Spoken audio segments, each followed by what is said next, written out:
Delivery नंतर 3 ते 4 आठवड्यानंतर सुद्धा हेवी ब्लिडिंग हे घातक रोगाचं साईन असू शकतं. डिलिव्हरी झालीये आणि 4 ते 6 आठवड्यानंतर ब्लिडिंग होत राहतं हे नॉर्मल आहे.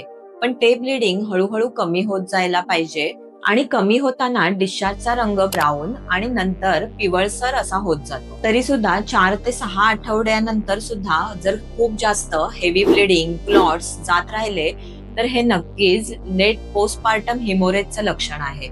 आणि याच्यामुळेच अॅनिमिया, रक्ताची कमी, कमजोरी येणं, थकवा फार येणं या गोष्टी होऊ शकतात.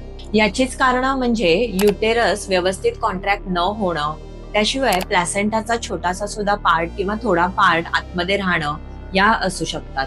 त्याशिवाय युटेराइन इन्फेक्शन हे सुद्धा याचं कारण असू शकतं. हे साइन्स जर इग्नोर केले तर गंभीर परिस्थिती उद्भवू शकते आणि मोठ्या सिम्पटम्सना जसं की अॅनिमिया, रक्ताची कमतरता यासारख्या सिम्पटम्सना सामोरं जाऊ लागू शकतं. तुम्हाला सुद्धा जर असेच साइन्स असतील तर आम्हाला कमेंटमध्ये लिहा साइन.